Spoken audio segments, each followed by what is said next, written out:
Actuellement, une dépression nommée Thérèse est placée sur la péninsule ibérique. Elle nous apporte un flux d'est sur de nombreuses régions, ainsi que le renforcement du vent d'OTAN assez soutenu, mais toujours de la douceur dans le sud-ouest. Par la suite, dimanche, Thérèse devrait nous quitter et se déplacer vers le Maroc, mais par l'arrière, une nouvelle impulsion dépressionnaire pourrait se mettre en place, et ce qui pourrait nous provoquer un flux d'est continue avec un retour d'est et aussi des averses, de la pluie et de la neige sur les reliefs de l'est, mais aussi du sud de la France. La suite reste totalement incertaine car des signaux indiquent une descente polaire et éventuellement un retour de neige, voire même de tempêtes de neige sur certains pays ou même régions de France. Tout cela reste totalement incertain car ceci est beaucoup trop loin pour le prévoir. En tout cas, on va voir tout ça ensemble. C'est parti. Petite précision avant de passer à la situation générale, il n'y aura pas de générique pour cette vidéo. En fait, j'ai totalement oublié de le faire. Clairement. Je ne sais pas pourquoi, mais j'ai oublié de le faire. Alors, on verra. Alors, normalement, il devrait être là dimanche. Je l'espère bien. Enfin, il n'y a pas de raison qu'il ne soit pas là. Donc on va directement commencer avec les analyses générales. Donc actuellement, on a un anticyclone qui est positionné sur les Açores, mais qui s'étend jusqu'à la Russie, parce qu'une autre cellule plutôt anticyclonique est positionnée sur l'Atlantique, mais au large de l'Irlande, ce qui fait qu'on a un vaste système dépressionnaire qui s'étend des Açores jusqu'à la Russie, et même plus loin, et c'est pour ça qu'on se retrouve actuellement avec un flux d'est à sud-est sur la plupart des régions, étant donné qu'on a aussi une nouvelle dépression qui a été nommée. Alors, je veux prévenir directement que ça n'est pas du tout une tempête. Pourquoi? Déjà parce que les rafales de vent généralisées ne sont pas assez fortes, et en plus de cela, comme vous l'aurez deviné, on l'a nommé, alors si vous l'avez vu, avec de la pluie en général. Alors, ce n'est pas une tempête, hein, j'explique. Le vent est soutenu le plus sur la région de la Montagne Noire. Il n'y a pas de vent sur l'Espagne. Il n'y a pas de vent non plus sur la France en général à plus de 100 km/h. Certes, les précipitations sont assez importantes, surtout sur le Portugal, mais on n'est pas au stade d'appeler cette dépression tempête, parce que ce n'est absolument pas une tempête. Donc la dépression qui est nommée Thérèse va nous apporter un flux d'est, mais de sud et même de sud-est, pardon, sur le sud-ouest de la France. Voilà, j'ai inversé. Mais ça va nous apporter aussi de la douceur sur l'ensemble du pays, malgré des matinées beaucoup plus fraîches sur les régions de l'Est, étant donné qu'on a une bise qui s'est mise en place. Alors, si vous ne savez pas ce que c'est la bise, normalement, je pense que vous le savez, c'est un vent de nord-est qui est froid, même très froid.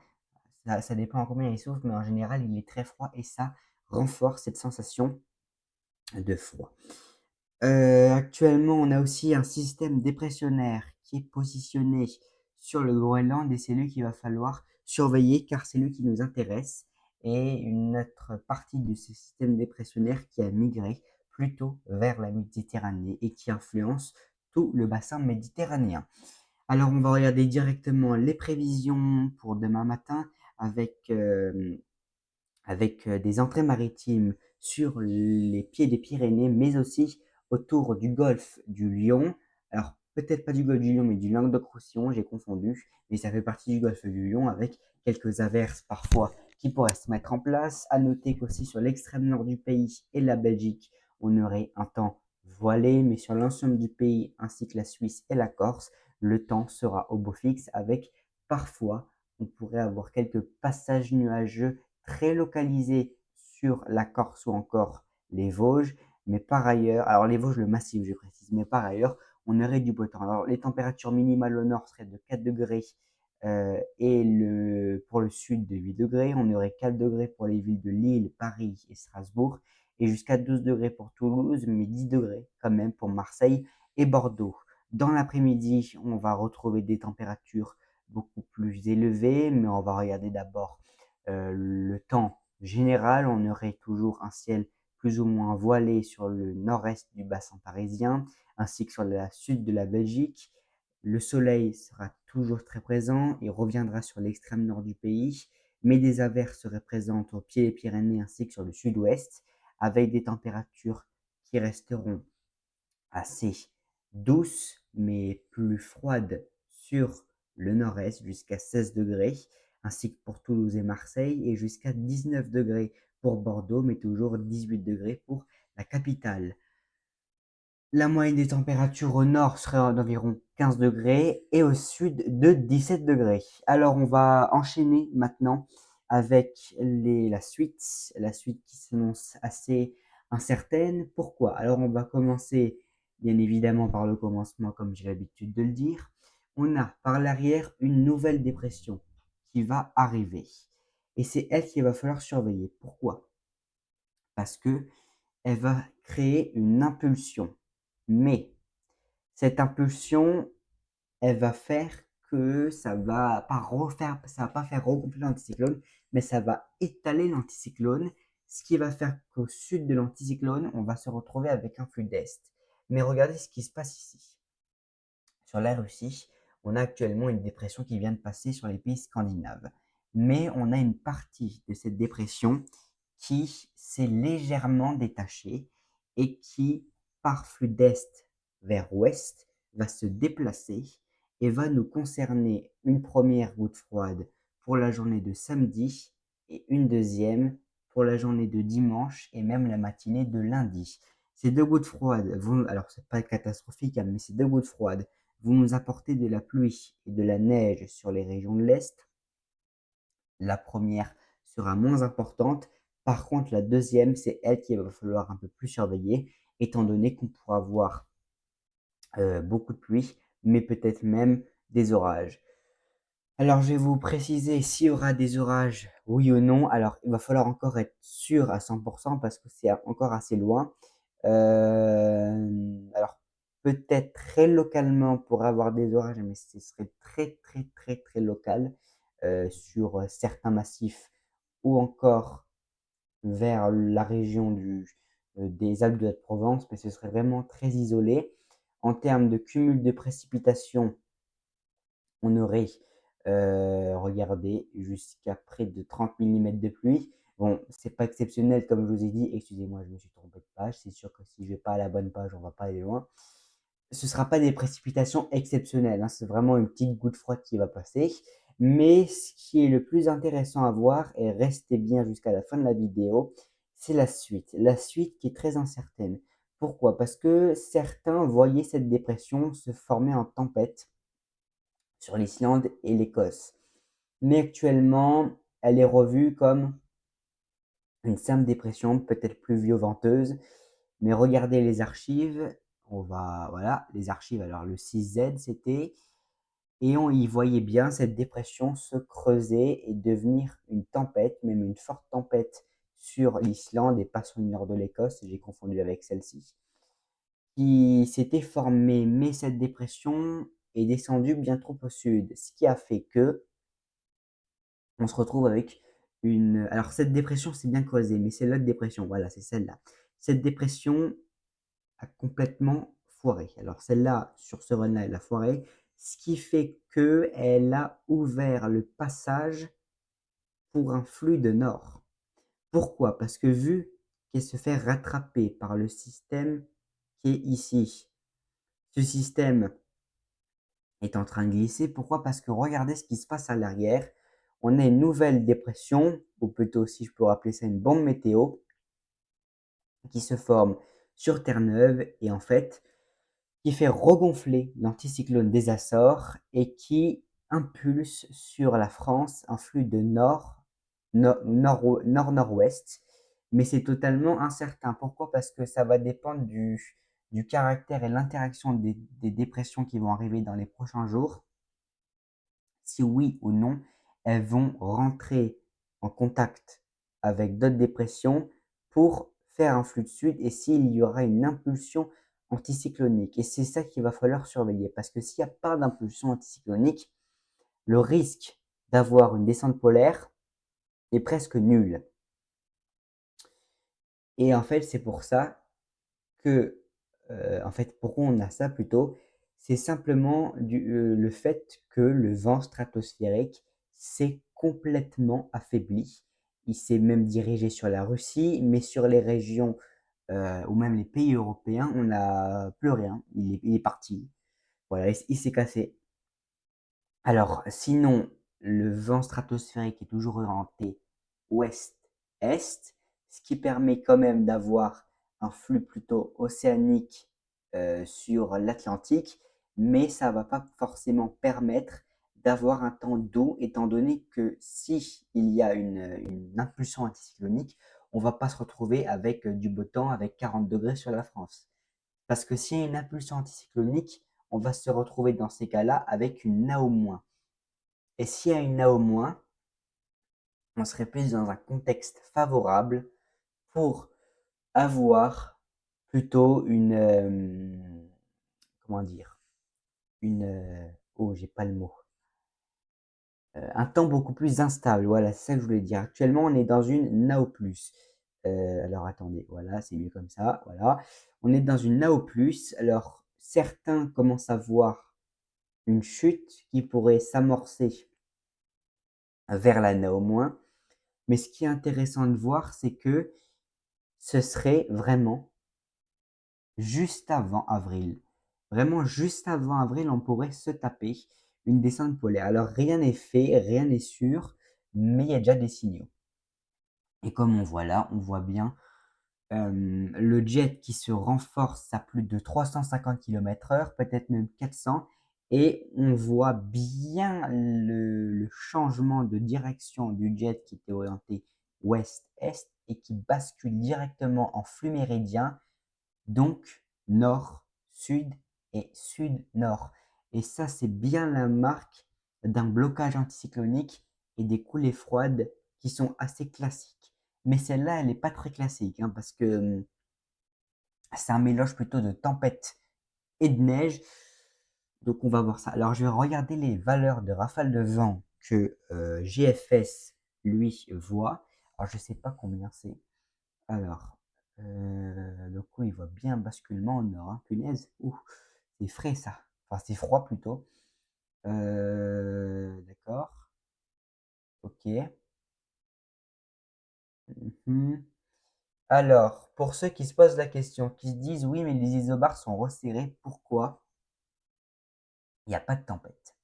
C'est pas difficile, hein. C'est simplement parce que vu que c'est un flux de nord et que la dépression se comble, pourquoi la dépression se comble? C'est parce qu'elle a épuisé toute sa réserve d'énergie qu'elle avait dans le froid.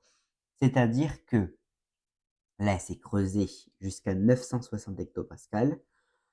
Ici, on atteint donc quelque part, en termes de pression, son apogée, mais en termes de violence des vents, c'est ici son apogée.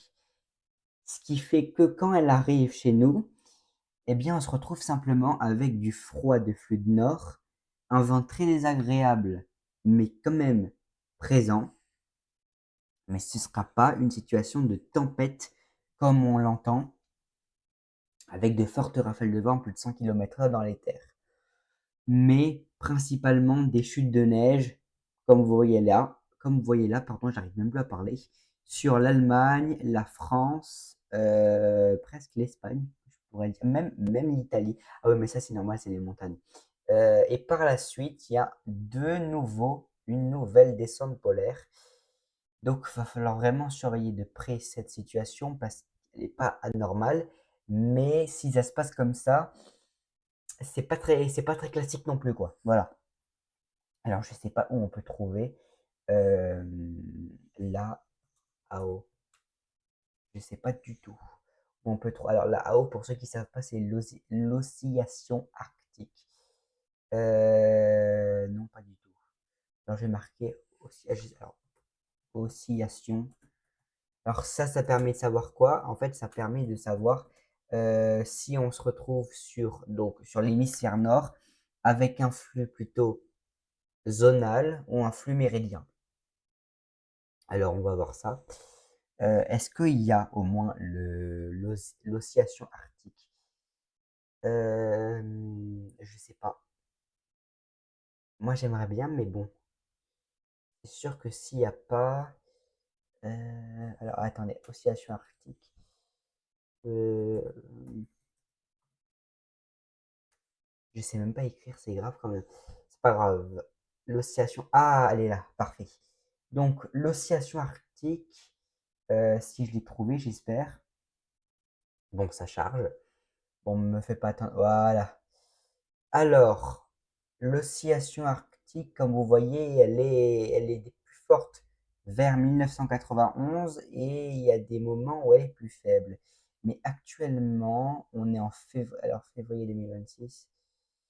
Février 2026, elle était assez importante, même très importante, je pourrais dire. Euh, donc ça veut dire que vu qu'elle était en... Ouais, ça veut dire que généralement sur l'hémisphère nord, en février, c'était un régime qui était plutôt méridien, plus instable, pas vraiment zonal, vous voyez. Alors je vais regarder un truc, 1999.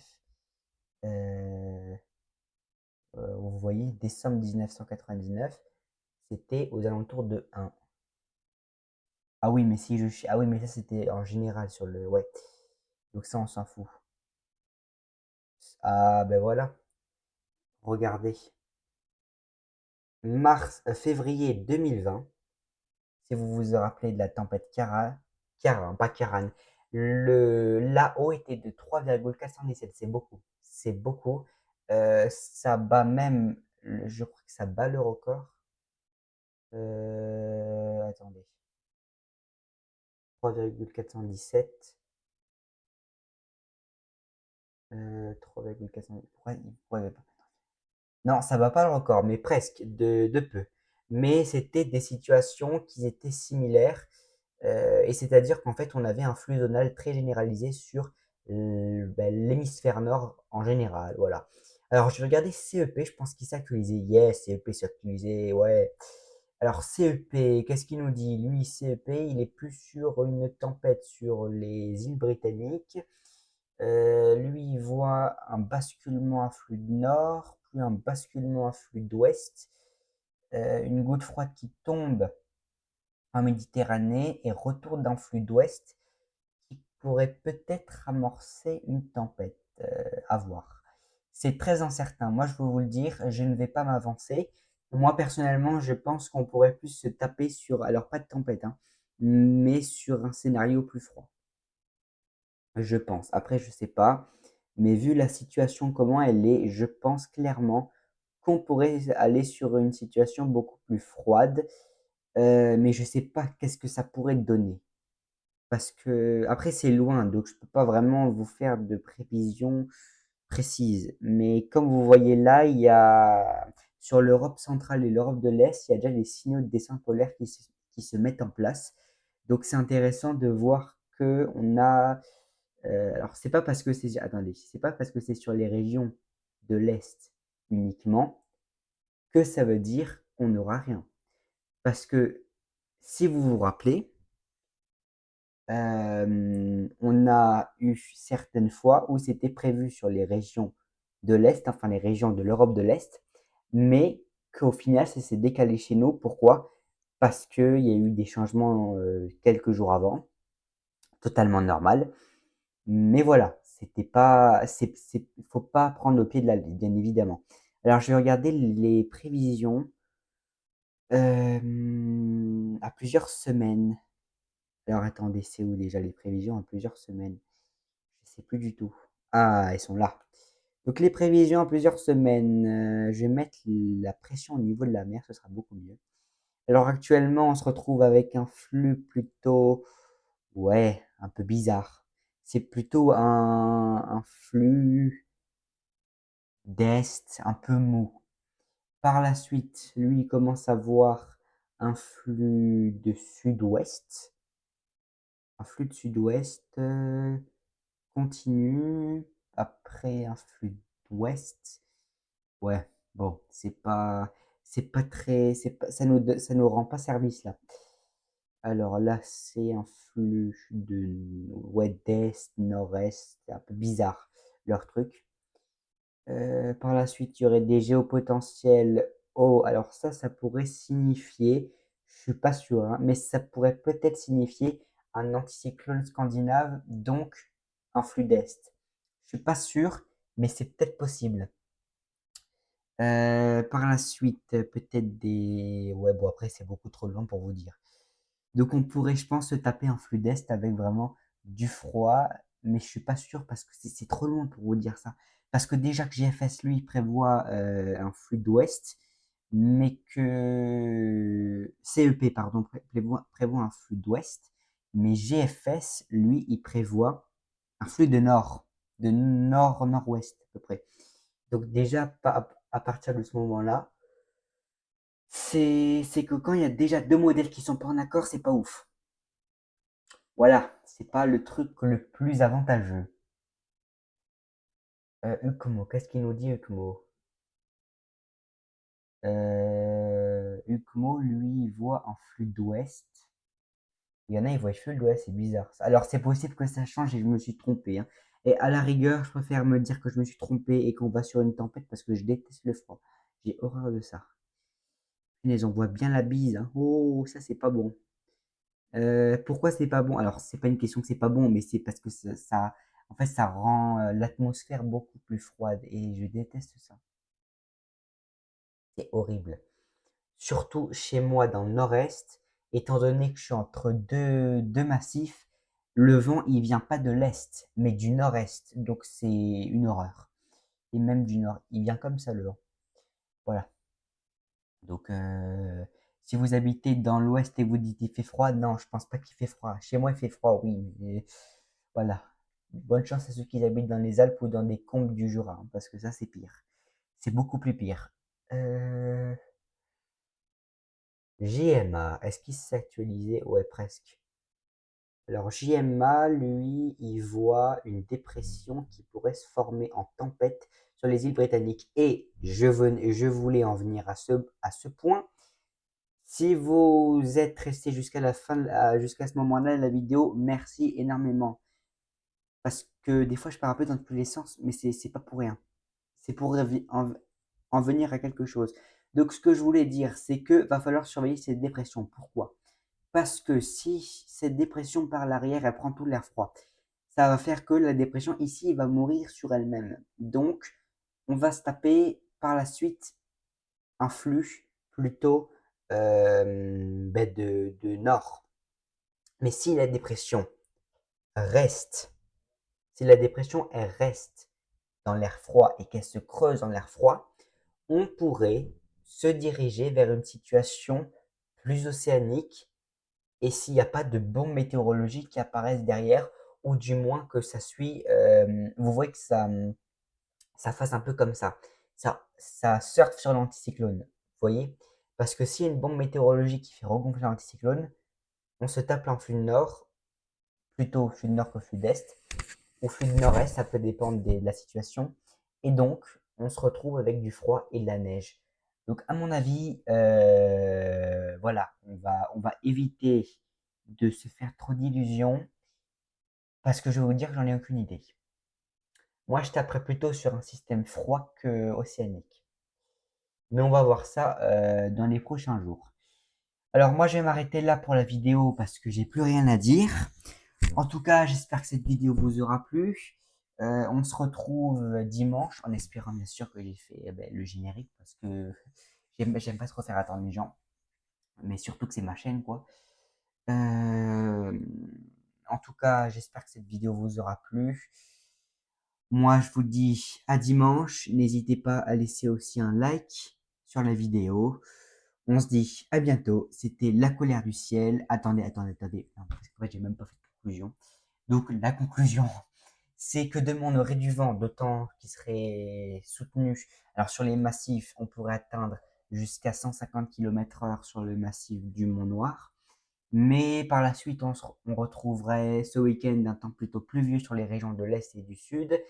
Et par la suite, on pourrait se diriger soit vers un temps beaucoup plus froid, ce que je priorise, ou soit vers un temps beaucoup plus océanique, mais je pense pas tellement qu'on irait sur un temps océanique. En tout cas, comme dit, j'espère que cette vidéo vous aura plu. Moi, je vous dis à dimanche pour une nouvelle vidéo. C'était La colère du ciel et on se dit à bientôt. Ciao!